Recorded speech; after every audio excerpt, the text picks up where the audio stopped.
너 같은 게 감히 회장 자리에서? 그 말이 회의실에 꽂히는 순간 저는 숨이 멎었습니다. 왜냐하면 그 말을 한 사람이 부장도 임원도 아니라 바로 제 남편이었기 때문입니다. 그리고 단상 위에는 믿기지 않게도 입사 1년 된 신입 서지은이 서 있었습니다. 사람들은 박수를 치지 않았어요. 대신 누군가는 울었고 누군가는 고개를 숙였고 어떤 사람은 그 자리에서 무릎을 꿇었습니다. 저는 그날 알았습니다. 이 자리가 승진 발표가 아니라 심판대라는 걸요. 그런데 더 소름 돋는 건 서지은이 마이크를 잡고 회의실 전체를 내려다보며 조용히 말한 한마디였습니다. 오늘은 값을 치르는 날입니다. 그 말이 끝나자마자 누군가가 비틀거리며 바닥에 주저앉았습니다. 그리고 저는 그 얼굴을 보자마자 깨달았어요. 아, 상견례 날 그 물컵 사건이 여기까지 온 거구나. 그날 제가 참았어야 했을까요? 아니면 참은 사람이 결국 더 잔인한 대가를 치르게 되는 걸까요? 그날을 저는 아직도 또렷하게 기억합니다. 회장이 무릎을 꿇던 날보다 훨씬 이전 모든 게 너무 평범했던 하루였습니다. 상견례 자리였어요. 남편의 가족과 처음으로 같은 테이블에 앉는 날.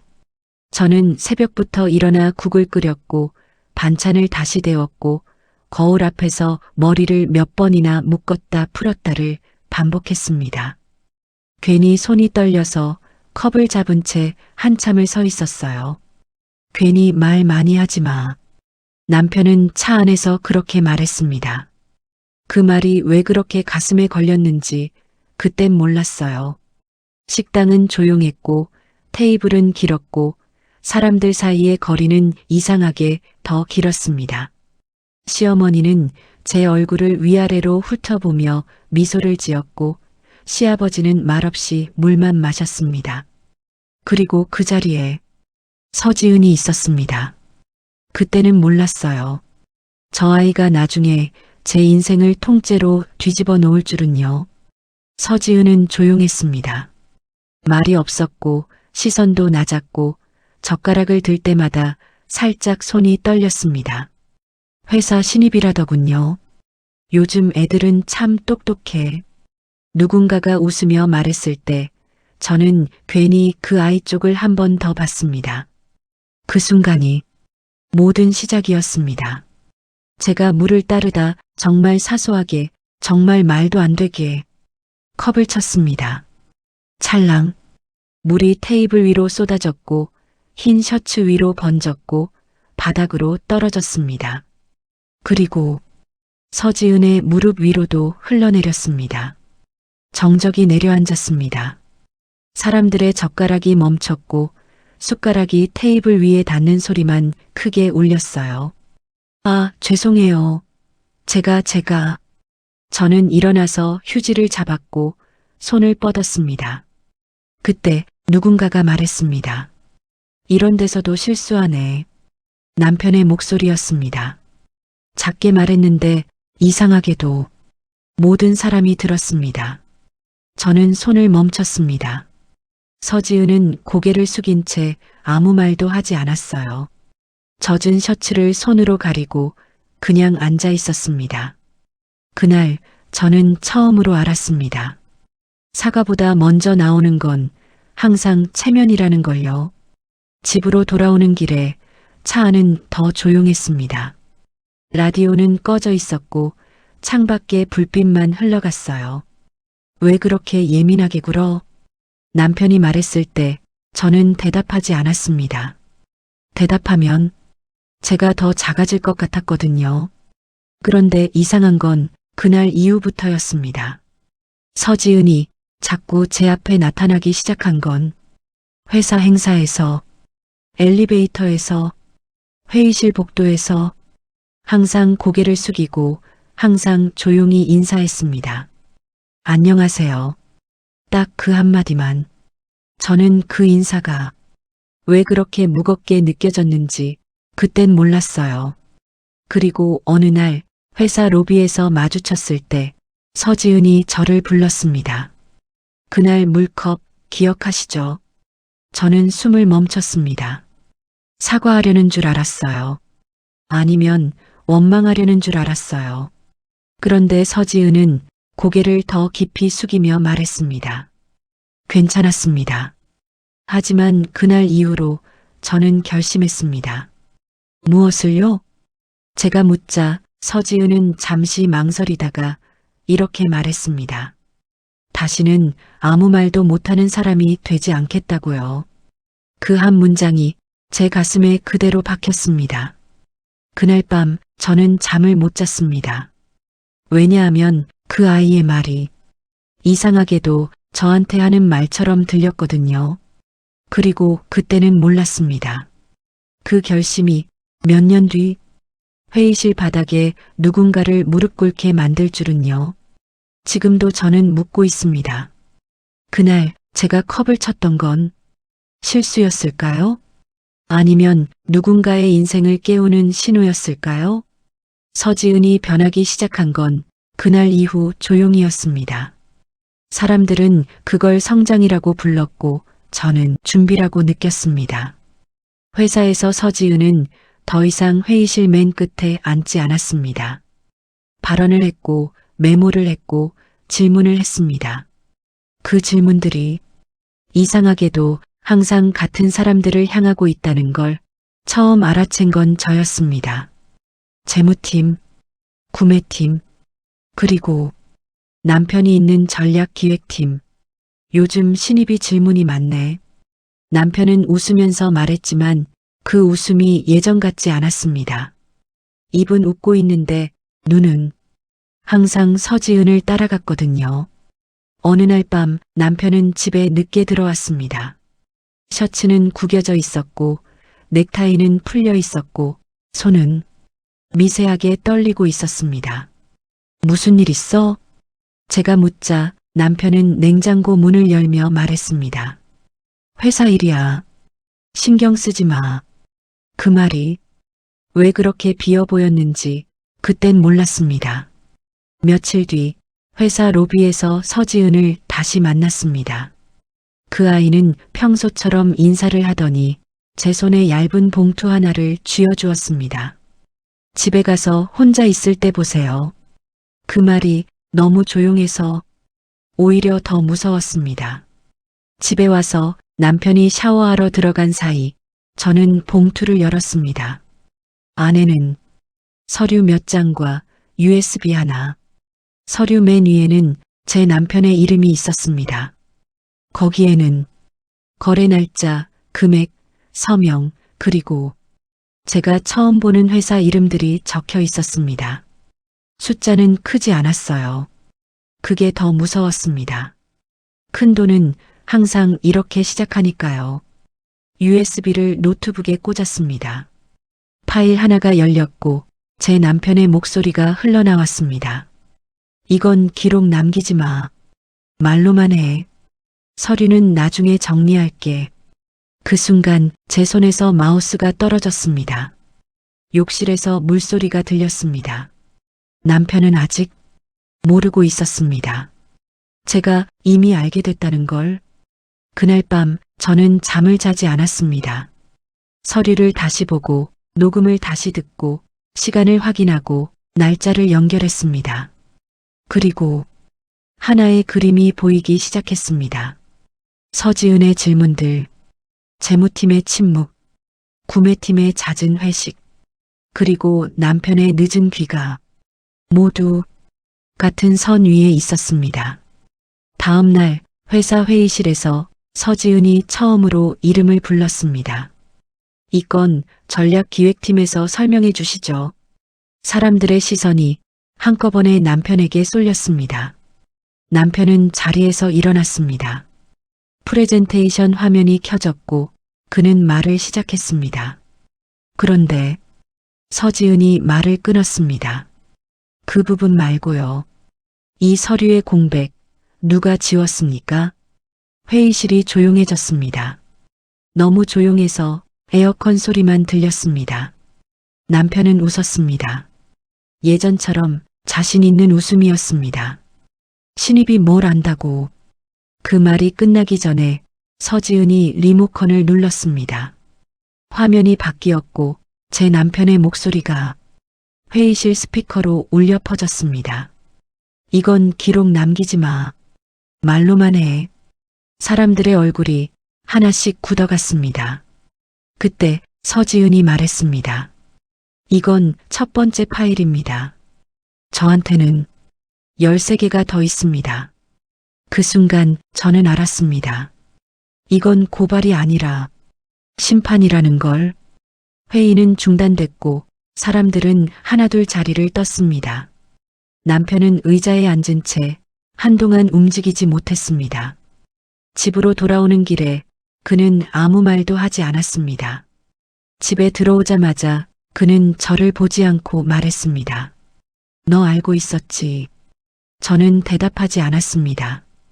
대신 그 봉투를 테이블 위에 올려놓았습니다. 그제야 남편이 저를 봤습니다. 그 눈에는 사과도 분노도 아닌 두려움이 있었습니다. 그리고 그때 서지은의 말이 떠올랐습니다. 다시는 아무 말도 못하는 사람이 되지 않겠다고요. 지금 그 말을 제가 하고 있었습니다. 하지만 이건 아직 끝이 아니었습니다. 며칠 뒤 서지은에게서 문자가 왔습니다. 다음 파일에는 이건 개인이 아니라 회사를 흔드는 내용입니다. 그 문자를 보는 순간 저는 알았습니다. 이제 무릎 꿇을 사람은 한 명이 아니라는 걸. 문자가 온 다음 날 회사 전체에 메일 하나가 돌았습니다. 내일 오전 11시 전 부서 임원회의. 제목은 짧았고 받는 사람은 너무 많았습니다. 남편은 그 메일을 보고 처음으로 제 앞에서 표정을 잃었습니다. 입술이 말라 있었고 휴대폰을 쥔 손이 멈추지 않고 흔들렸어요.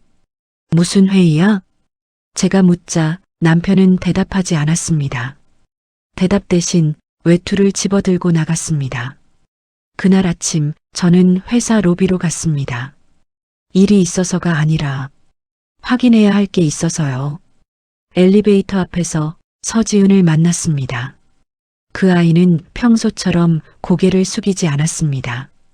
대신 정면을 보고 서 있었습니다. 오늘 위로 올라갑니다. 그 말이 이상하게도 인사처럼 들리지 않았습니다. 회의실은 위층에 있었습니다. 유리벽으로 둘러싸인 밖에서는 안이 보이지 않는 방. 사람들이 하나둘 들어갔고 문이 닫혔습니다. 저는 로비에서 기다렸습니다. 커피는 식었고 시간은 이상하게도 앞으로 가지 않았습니다. 1시간쯤 지났을 때 엘리베이터 문이 열렸습니다. 처음 나온 사람은 재무이사였습니다. 고개를 들지 않았고 전화기를 귀에 붙인 채 짧게 말했습니다. 네, 지금 내려갑니다. 그 다음은 구매팀 팀장. 넥타이가 풀려 있었고 셔츠는 땀에 젖어 있었습니다. 그리고 마지막으로 제 남편이 나왔습니다. 그는 제가 아는 모습이 아니었습니다. 걸음은 느렸고 눈은 어디에도 닿지 않았습니다. 저는 그를 불렀습니다. 여기. 남편은 멈췄습니다. 저를 받고 아무 말도 하지 않았습니다. 그 침묵이 대답이었습니다. 윗선이 있었어. 제가 말하자 남편은 고개를 끄덕였습니다. 그제야 그가 입을 열었습니다. 나는 결정하는 사람이 아니었어. 연결하는 사람이었지. 그 말이 제 귀에 오래 남았습니다. 연결, 선, 고리. 그는 회사를 움직인 게 아니라 회사가 그를 움직이고 있었습니다. 며칠 뒤 뉴스가 나왔습니다. 대기업 내부 거래 의혹, 이사회 차원 조사 착수. 기사 속 이름들은 제 남편보다 훨씬 위에 있었습니다. 전무, 부사장, 이사. 그제야 퍼즐이 맞춰졌습니다. 서지은의 질문은 남편을 향한 게 아니었습니다. 선을 따라 위로 올라가고 있었던 겁니다. 그날 밤 남편은 소파에 앉아 있었습니다. TV는 켜져 있었지만 아무것도 보지 않았습니다. 나 버려질 거야. 그가 말했습니다. 저는 그 말을 듣고 처음으로 그를 불쌍하다고 느꼈습니다. 하지만 동시에 다른 감정도 올라왔습니다. 왜 그 선을 잡았을 때 내 손은 놓았을까요? 그 질문을 저는 입 밖으로 내지 않았습니다.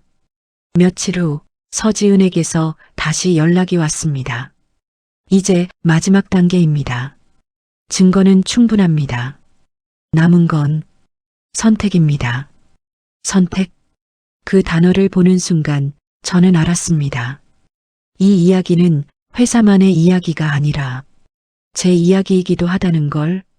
남편은 그날 밤 처음으로 울었습니다. 소리 없이 어깨만 떨리면서 그 모습을 보며 저는 묻고 있었습니다. 이제 제가 해야 할 선택은 아내일까요?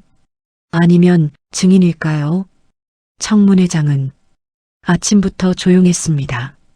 너무 조용해서 사람들의 발소리마저 크게 들렸습니다. 저는 맨 뒤 줄에 앉았습니다. 이름표도 직함도 없는 자리. 그런데 이상하게 그 자리가 가장 무거웠습니다. 앞쪽에는 긴 테이블이 놓여 있었고 마이크들이 줄지어 서 있었습니다. 그 마이크들은 사람이 아니라 말을 심판하는 자리처럼 보였습니다. 문이 열렸습니다. 서지은이 들어왔습니다. 검은 파일을 안고. 그 파일은 얇았지만 그날 그 방에서 가장 무거운 물건이었습니다. 사람들이 수군거렸고 플래시가 터졌고 누군가는 저 사람이야라고 속삭였습니다. 저는 숨을 멈췄습니다. 서지은은 자리에 앉지 않았습니다. 서서 마이크 앞에 섰습니다. 이 자료는 개인의 실수가 아니라 구조의 문제입니다. 그 한 문장이 방 안의 공기를 바꿨습니다. 스크린이 켜졌습니다. 숫자들이 나왔고 이름들이 나왔고 화살표들이 이어졌습니다. 그리고 그 선의 끝에 항상 같은 단어가 있었습니다. 승인. 재무에서 구매로 전략기획으로 그리고 위층으로. 사람들은 고개를 들지 않았습니다. 왜냐하면 이미 알고 있는 표정이었으니까요. 그때 질문이 나왔습니다. 이 연결고리의 핵심 인물은 누구입니까? 서지은은 잠시 멈췄습니다. 그리고 말했습니다. 핵심은 사람이 아닙니다. 관행입니다. 그 말이 누군가의 얼굴을 더 빨갛게 만들었습니다. 마이크가 돌아갔고 이름이 불렸고 한 사람씩 대답했습니다. 기억나지 않습니다. 보고받지 못했습니다. 제가 결정한 건 아닙니다. 그 말들이 서로 닮아 있었습니다. 그때 서지은이 리모컨을 눌렀습니다. 화면이 바뀌었습니다. 음성이 흘러나왔습니다. 이건 기록 남기지 마. 말로만 해. 제 남편의 목소리였습니다. 방 안이 완전히 멈췄습니다. 저는 고개를 숙였습니다. 사람들의 시선이 저를 향하지 않기를 바랐습니다. 하지만 어디선가 누군가는 이미 저를 보고 있었을 겁니다. 질문이 다시 나왔습니다. 이 지시는 어디에서 시작됐습니까? 이번에는 서지은이 대답하지 않았습니다. 대신 파일을 열었습니다. 종이들이 테이블 위에 펼쳐졌고 서명이 보였고 도장이 찍혀 있었고 날짜가 적혀 있었습니다. 그리고 한 장의 메모. 이거는 위에서 정리한다. 그 문장이 모든 설명이었습니다. 사람들 중 한 명이 자리에서 일어났습니다. 전무였습니다. 목소리가 떨렸습니다. 이건 과장된 해석입니다. 서지은은 고개를 끄덕였습니다. 그리고 말했습니다. 그래서 원본을 준비했습니다. USB가 꽂혔고 파일이 열렸고 영상이 재생됐습니다. 회의실, 같은 유리벽, 같은 테이블, 그리고 같은 사람들, 그 영상 속에서 그들은 지금과 다르게 말하고 있었습니다. 이 선 끊지 마. 아래는 책임질 수 있어. 위는 우리가 처리해. 방 안에서 누군가가 의자를 밀었습니다. 그 소리가 유난히 크게 울렸습니다. 저는 그때 처음으로 서지은을 보지 않았습니다. 대신 제 남편을 떠올렸습니다. 그가 말했던 그 문장, 나는 연결하는 사람이었어. 이제 그 연결이 공개되었습니다. 회의는 중단됐고 기자들이 몰려왔고 사람들은 휴대폰을 들었습니다. 세상은 이제 이 이야기를 자기 이야기처럼 보게 될 겁니다. 저는 자리에서 일어났습니다. 문 쪽으로 걸어가다가 멈췄습니다. 서지은이 저를 보고 있었거든요. 그 눈빛에는 승리도 분노도 없었습니다. 대신 부탁이 있었습니다. 이제 말해주세요. 그 말이 제 가슴을 쳤습니다. 제가 해야 할 선택, 아내일지 증인일지. 문 앞에서 저는 손잡이를 잡았습니다. 차가웠습니다. 너무 차가워서 손이 저절로 떨렸습니다. 그리고 그때 알았습니다. 증거는 파일이 아니라 사람이라는 걸. 법원에서 온 봉투는 얇았습니다. 그런데 제 손에서는 그 어떤 상자보다 무거웠습니다. 증인 출석 통지서, 제 이름이 검은 글씨로 적혀 있었습니다. 저는 봉투를 접어 식탁 위에 올려두었습니다. 남편은 그걸 받고 아무 말도 하지 않았습니다. 그 침묵이 부탁이었습니다. 그날 밤 남편은 소파에서 잤습니다. 이불을 가져다 주려다 저는 멈췄습니다. 이불은 용서처럼 보일까봐. 다음 날 법원 복도는 길었습니다. 너무 길어서 한 발자국이 한 생각처럼 느껴졌습니다. 사람들이 앉아 있었고 서류를 들고 있었고 고개를 숙이고 있었습니다. 그리고 제 이름이 불렸습니다. 증인 들어오세요. 문이 열렸고 공기가 달라졌습니다.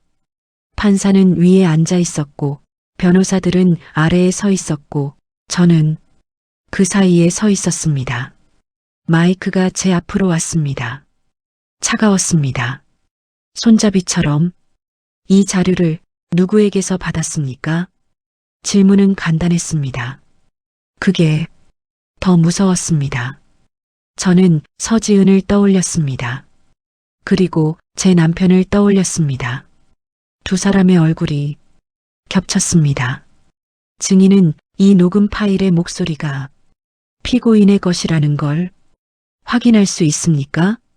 저는 고개를 들었습니다. 방청석에 남편이 앉아 있었습니다. 그는 저를 보지 않았습니다. 그때 제 안에서 무언가가 뚝 부러졌습니다. 네, 제가 말했습니다. 확인할 수 있습니다. 그 한마디가 방안을 갈랐습니다. 펜이 종이를 긁는 소리가 들렸고 누군가는 숨을 들이켰고 누군가는 고개를 숙였습니다. 남편은 그제야 저를 봤습니다. 그 눈에는 분노도 원망도 아니었습니다. 포기였습니다. 변호사가 다시 물었습니다. 이 지시가 개인의 판단이라고 생각하십니까? 아니면 윗선의 요청이었습니까? 저는 잠시 멈췄습니다. 그 짧은 시간이 제 인생에서 가장 길었습니다.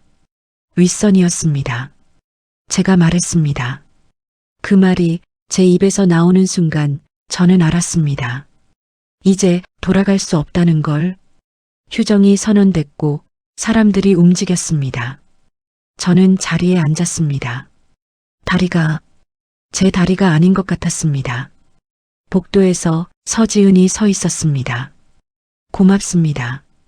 그 아이가 말했습니다. 저는 고개를 저었습니다. 이건 당신을 위한 게 아니에요. 저 자신을 위한 겁니다. 그 말이 저에게도 처음이었습니다. 집에 돌아왔을 때 남편은 없었습니다. 테이블 위에는 편지 하나가 놓여 있었습니다. 나는 내가 이렇게 할 줄 알았다. 그래서 너를 선택했었다. 그 문장을 읽는 순간 눈물이 그냥 흘러내렸습니다. 왜냐하면 그 말이 사과처럼 들렸기 때문입니다. 며칠 뒤 뉴스가 나왔습니다. 전무 구속, 이사회 전원 사퇴. 사람들은 말했습니다. 정의가 이겼다. 하지만 저는 알고 있었습니다. 이긴 건 정의가 아니라 진실을 말한 사람들이라는 걸. 그리고 그날 밤 서지은에게서 메시지가 왔습니다. 이제 마지막입니다. 회장 자리는 내일 비게 됩니다. 그 문장을 보는 순간 저는 그날의 회의실을 떠올렸습니다. 무릎 꿇던 남자, 울던 사람들, 그리고 그 단상. 이제 그 자리에 설 사람은 서지은입니다. 그런데 그때 처음으로 이 질문이 들었습니다. 그 자리에 서게 된 사람이 과연 행복해질 수 있을까요? 취임식 날 회의실은 다시 그 위층이었습니다. 유리병 너머로 도시가 보였고 사람들은 말이 없었습니다. 의자들은 가지런했고 물컵들은 비어있지 않았습니다. 그 장면이 이상하게도 그날의 상견례를 떠올리게 했습니다. 제가 앉은 자리는 맨 뒤였습니다. 이제는 숨지 않아도 되는 자리였지만 습관처럼 저는 고개를 낮추고 앉았습니다. 문이 열렸습니다. 서지은이 들어왔습니다. 검은 정장, 흰 셔츠, 단정하게 묶은 머리. 그날과 똑같았지만 공기는 달랐습니다. 사람들이 일어섰습니다. 박수는 크지 않았습니다. 그 대신 무거웠습니다. 단상위 스크린에 이름이 떴습니다. 서지은. 그 이름 아래 작게 적힌 문장 하나. 회장은 책임입니다. 그 문장을 보는 순간 저는 숨을 들이켰습니다. 왜냐하면 그 말이 저에게도 하는 말처럼 들렸거든요. 서지은은 마이크 앞에 섰습니다. 잠시 아무 말도 하지 않았습니다.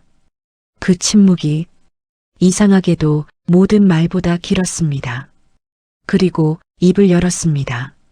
이 자리에 서기까지 저는 많은 파일을 보았습니다. 숫자도 서류도 녹음도요. 사람들이 고개를 들었습니다.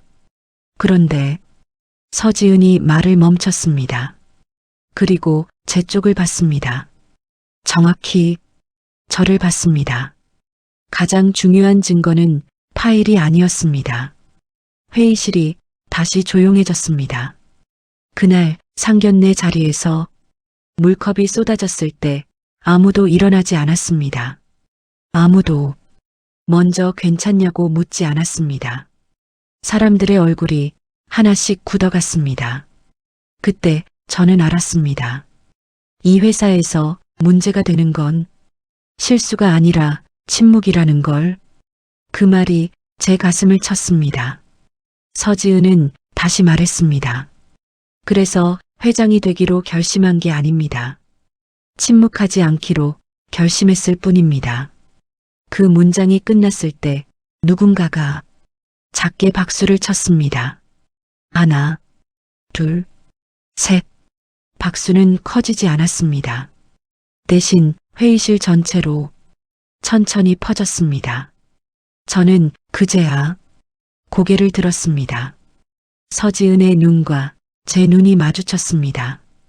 그 아이는 아주 작게 고개를 숙였습니다. 그 순간 저는 알았습니다. 이건 승리의 인사가 아니라 감사의 인사라는 걸. 취임식이 끝나고 사람들이 하나둘 나갔습니다. 저는 자리에 남았습니다. 왜냐하면 말해야 할 게 있었거든요. 서지은이 제 앞에 섰습니다.